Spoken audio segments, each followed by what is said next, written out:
Well, hello and welcome to the NKC Round 5 and Wilton Mill. Regular Karting Live TV viewers will know I was abandoned last week. I had to do all the pit walking myself, all the interviews.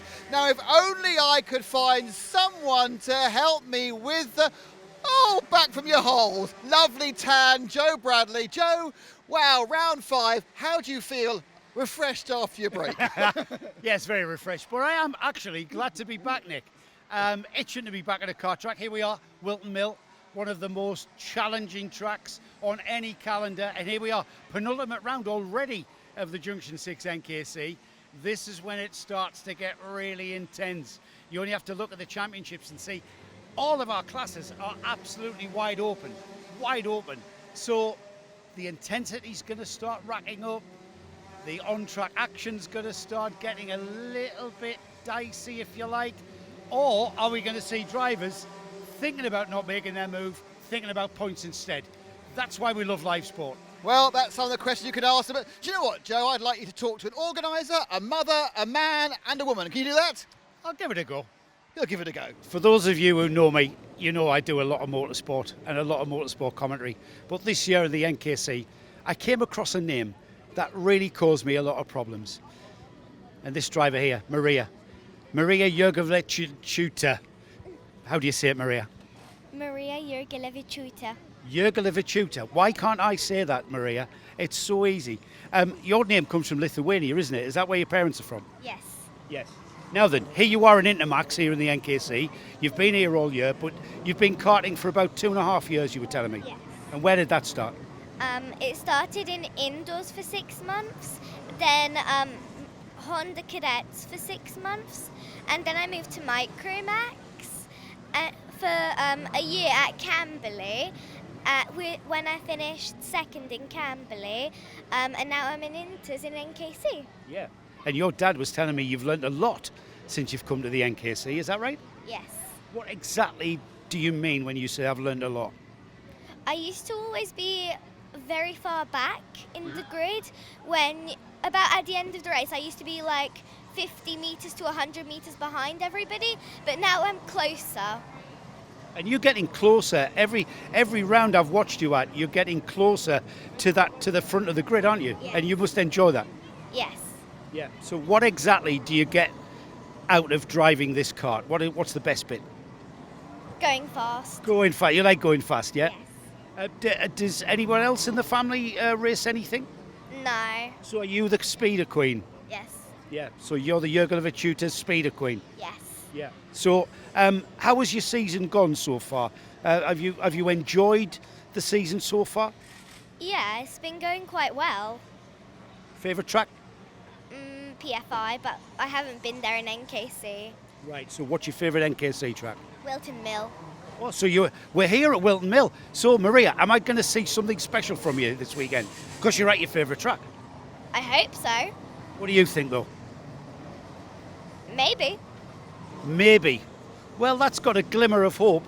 Your dad's your mechanic. What's your dad's name? Dalius. Dalius. Well, Maria, Dalius, we wish you all the very best of luck. We'll be watching as ever, and we want to see you just getting a little bit further forward as you've been doing all season. Well done. Okay.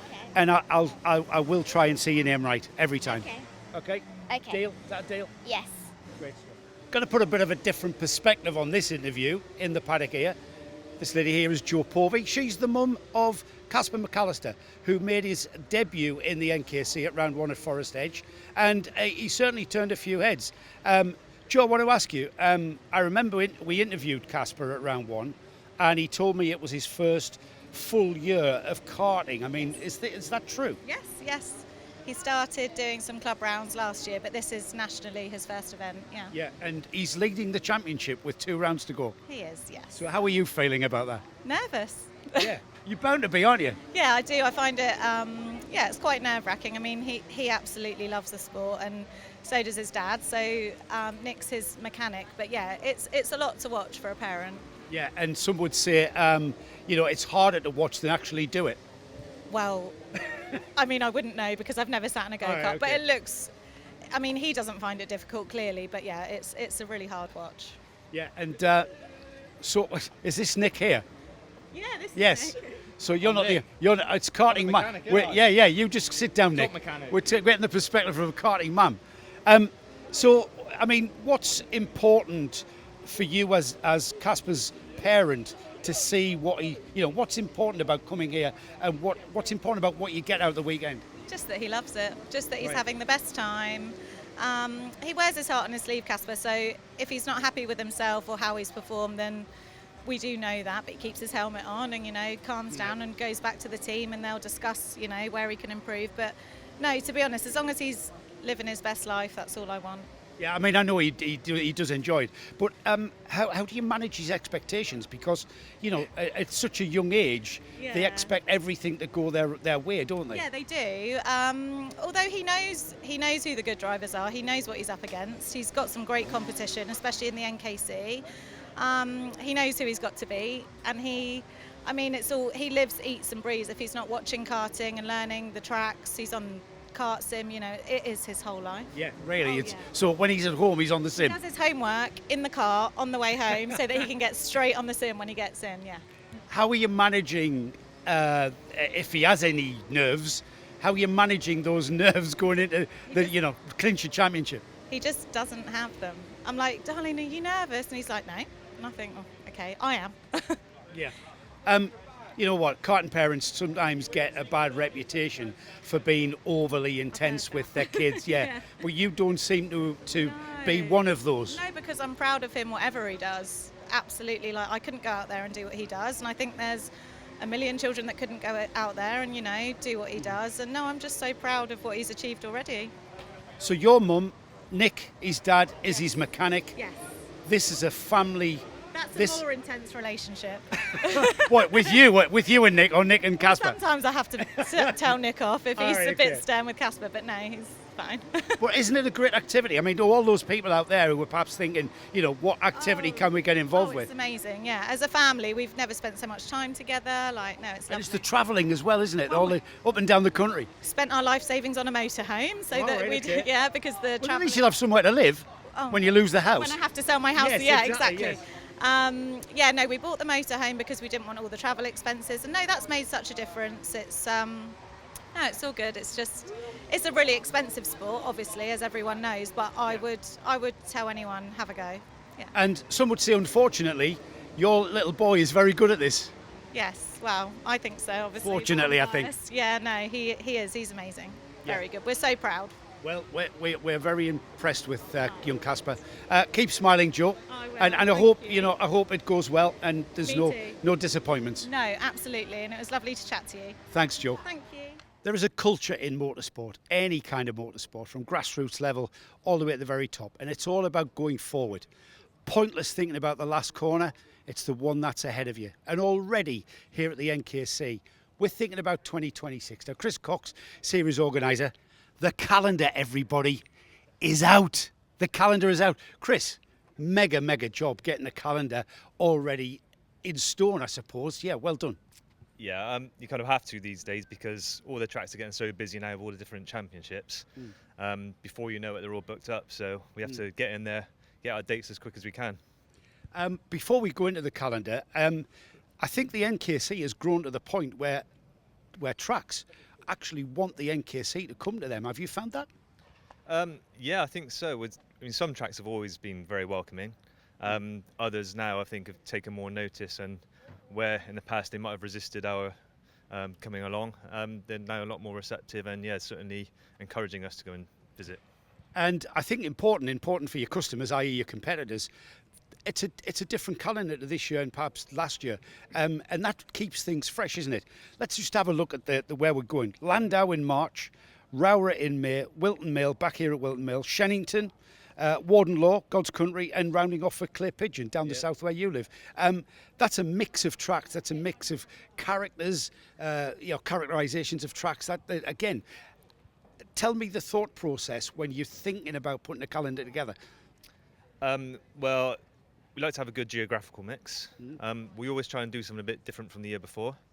And as with this one, we've got Shennington's the first time we've ever been there. So when we've got an opportunity to go somewhere we've never been before, we'll always try and do that as well. Yeah. But always want to go back to some of our old favourites too. And is that, I know you've raced, I've raced, and that is an attraction, isn't it? Going to a fresh track, going to a new track. Oh, definitely. And also, I think some of these tracks are places where people want to go, and in the past we've maybe not been able to. Yeah. So it helps sort of attract people into the championship. Yeah. Any chance of having a 12-round championship, do you think? I don't think I've got enough energy. I run out of brown hairs as it is. Yeah, and you probably end up divorced like us all. Thanks, Chris. Well done again to you and the team. Brilliant. The fact that the 2026 calendar already being talked about. I'm going to say this, and it goes for every class really, but junior road tax has been very, very intense in 2025 here in the Junction 6 NKC. And Nathan Rond here, number 67 in the class. Nathan, you've been pretty much in the thick of it. You were telling me a second ago, 20th. You're not happy with 20th in the championship going into the last 2 rounds. Give us a little bit of a review of your season so far. I mean, it's not gone too bad. We've had quite a lot of nose cones, which has really set us back a bit. The pace has been really strong all season. It's just developing the racecraft throughout the year, and it's getting a lot better. So we should have a good weekend, I hope. Now, you know what, we talk about nose cones, and we try to tell the audience, and I try to convey to the audience that just because you've got a nose cone hasn't meant necessarily you've tried to barge the guy off in front of you. Tell us, how exactly do you find yourself incurring a nose cone? I mean, there can be a lot of scenarios where you end up getting a nose cone. It could be get pushed off the track, you go over a bump on the grass, that could inflict it. Could be on the race starts when it's getting all jumbled up, you go into the back of them because you get pushed. It's really a lot of different scenarios that are usually quite unfortunate. I never really get a nose cone from pushing someone, so it's more like that, yeah. And you can also find yourself just in the mix, and it's inevitable that you're going to hit someone in front of you. Ash, if you want to come round and have a look at what we mean by a nose cone, you might want to come round the other side actually, and then I'll point it out. These brackets here, if you can see everybody, these are a detachable bracket. So when the nose has an impact on the front, and it's not a massive impact, is it, to knock this off? These brackets come undone and the nose cone drops. And then when you come in, the scrutineer will check that the nose cone is still attached like this or whether it's dropped. If it's dropped, there's no appeal. In fact, there's the bracket there. Thank you very much, Mr. Mechanic. Who's your mechanic? Sam Grogan. Sam what? Grogan. Sam Grogan. Is he any good? Yeah, he's not too bad. He's gone now. Yeah, he's not happy with his hair though, is he? No, he said he put some chain lube on it, get it slipped back a bit, but... Was it sticking up? Has he been camping or something, or was the hotel pillow a bit hard? It's not going to hide the hairline, unfortunately. No, it's not, is it? Poor Sam, he hasn't got a cap as well, so it's staying out. But that's the bracket that the nose cone mounts on. And as you can see, the brackets that do become attached. Yeah, like I was saying, Nathan, it's not necessarily a massive hit as well, and something you just get wrapped up in. Yeah, it can just be a little tap and it could do it, or it could be a really big shunt. It really depends. It's all kind of random. It just depends on the day and the situation, I guess. Can you avoid nose cones? In certain scenarios, yes, you can prepare for like the scenario it happens in, but a lot of the time it's really difficult to avoid. Tell us a little bit about yourself, Nathan. How long have you been karting? So I started outdoor karting at the end of 2022. I started in Honda Cadet at like Forest Edge and Clay Pigeon. I moved to join Sodi Vitesse in 2023 in Mini Inter, and I've been in that class since the end of 2024. We ended up getting a win at the Forest Edge Championship last year, which really helped us and made our progress, gained me a lot of confidence. And this year we stepped up into junior road tax, and it's been a hard challenge, but we're definitely taking that on, and it's going quite well. I was going to say there, you said hard challenge, and I was going to say the jump up from Intermax, you've got a wider kart, you've got wider tyres, you've got more powerful engine.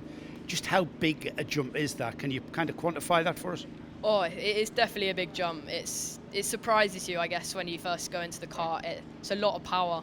I mean, I'd say I got used to it quite quick with the new rule in the Mini, where it was like an extended throttle. It was a little bit more power, but it's all about being careful on the throttle. That's mainly the main thing. Right. Yeah. Is it enjoyable? Oh yeah, 100%. Yeah. You love it, don't you? I do love it. Is there anybody in this paddock who doesn't love it? I highly doubt that. Yeah, so do I. Where will you be happy with Sunday afternoon? What's Nathan Rondell looking for? Going for the win. Going for the win. I like the style. Stop trying to make him laugh, you. Who's that making you laugh? It's my teammate Warden Milam. All right, well, we'll get Warren back sometime. Nathan, thank you for talking to us, mate. Thank you Wish you very all the much. very best of luck. Nathan Rond, everybody. Another driver in the rough and tumble and the thick of things in junior Rotax is Eddie King. Here, he's going to be driving the number 39. He's got the Jack Dex livery, but you're not with Jack Dex, are you, Eddie? You're here with your mum and dad. I'm here with my mum and dad. We're about as privateer as you can get. Everything's second hand except for the engine, obviously. It's just my parents and a van, and that's about it, really. Yeah, we do. Parents and a van. Yeah. I love how you put that. That's brilliant. Yeah, that's literally all we have. We'd love to do a Mojo's Championship, but we're enjoying this championship. We're having good fun. Some results that we've had haven't been optimal, but we've got decent pace this weekend, so hopefully we can convert that into a good result tomorrow. At the end of the day, Eddie, though, I've raced, right? And I used to think some of the best races I've ever had were for 20th place. It's not necessarily about the results when you're a privateer. It's about the enjoyment factor. Do you agree? Yeah, for the most part, yeah. I mean, like, there's a very slim chance that you're gonna even come in the top 10 as a privateer. But you know, if you're just out there and similar pace to everybody who's in the teams, you're doing fine, especially as a privateer. And if you're having fun, that's all that matters. And I want to talk to you. Look at this, Ash. See this? This is not a... Hang on, we'll just pull the cart out of the way. Can you get through there, boys? Yes, you can. I just want to talk to you about this black striped livery, Eddie. That's not a pattern, is it? That's just the rough and tumble of junior Rotax. Well, it certainly isn't the paint scheme, no. But yeah, it can get pretty rough out there. But I mean, I've been hit off. I've hit people off.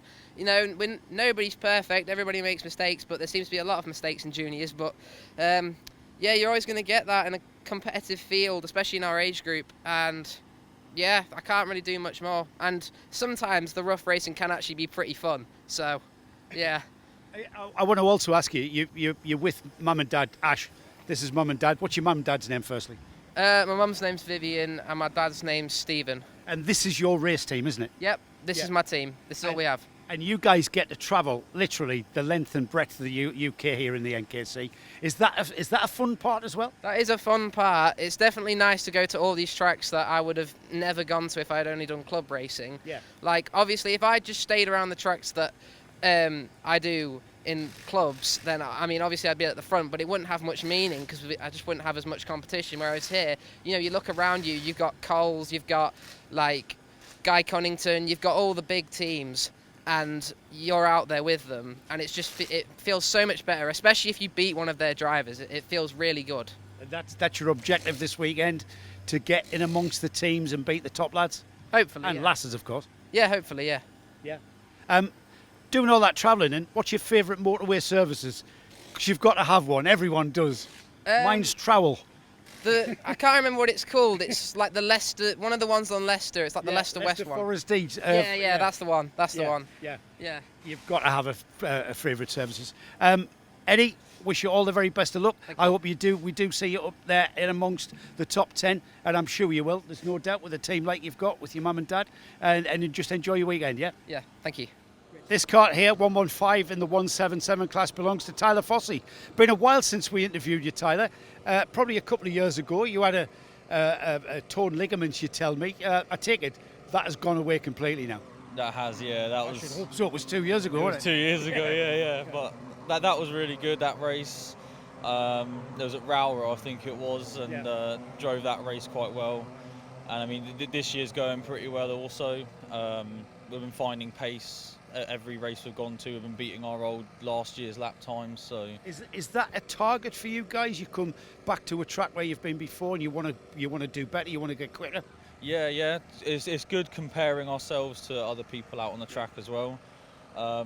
Like now they've just started running the transponder sessions, so we're able to now compare ourselves to the other people on track. And yeah, we've got our next session, so we'll definitely see how we get on. I mean, you've been around this championship now for some years. What is it then about the NKC that brings you and your dad back running this 177 kart? The competition. There's such a fast heavyweight grid out there at the minute, so it's good to be racing against some of possibly the best karters in the country and see where we stand just as privateer racers, just me and my dad. So we're going for it. And that's got to be an aspect of, well, I've been talking to other competitors about, you know, the amount of travelling that you've got to do doing a national championship, the amount of time you spend with your dad. That's something that you're going to relish in later life, I can assure you, mate. Oh, definitely, yeah. It's been a pleasure to do it for this many years as well, and just having fun with my friends and my dad. So, how intense do things get then? Are you quite sort of laid back about it all? Or, you know, you're the driver, the responsibility comes down to you, but also your dad's the mechanic. He's got to put the thing together. So where does that lie? It can get a bit frustrating sometimes. I'm not exactly the best person to give feedback. Sometimes we're still learning. It's been a bit of a learning curve. It always is. Every track you come to, the conditions are different. The tyres are different, how they wear. So it can be frustrating sometimes, but it's all in all, it's pretty good. It's good fun. I mean, how complex is a Rotax Max kart to actually maintain, keep competitive? You know, we're talking to a new audience, let's say. What would you tell them if anybody's considering coming into the sport? You got to have an Evo engine. It has to be brand new Evo engine. I mean, we use Wright Racing engines to build our engines, and he's been very faithful to us, and you know, he's been giving us a lot of support as well. So if our engine blows up or we have problems with it, we can always turn to Colin, and we can either hire an engine from him.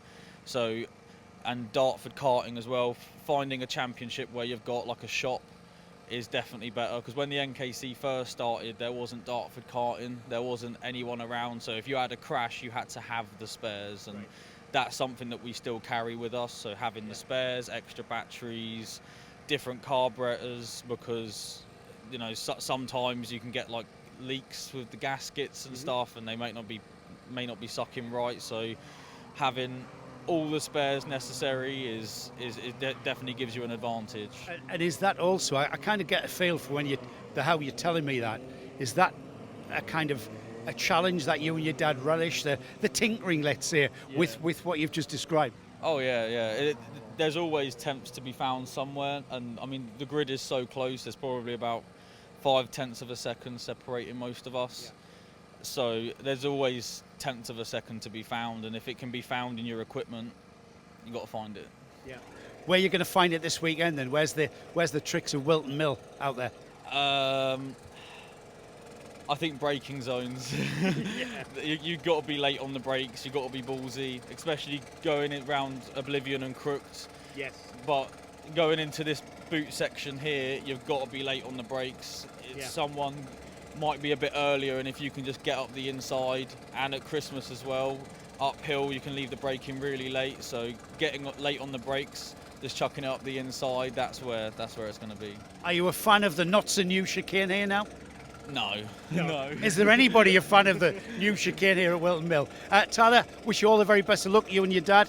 Have a great weekend, and we'll see you out there, mate. Thank you.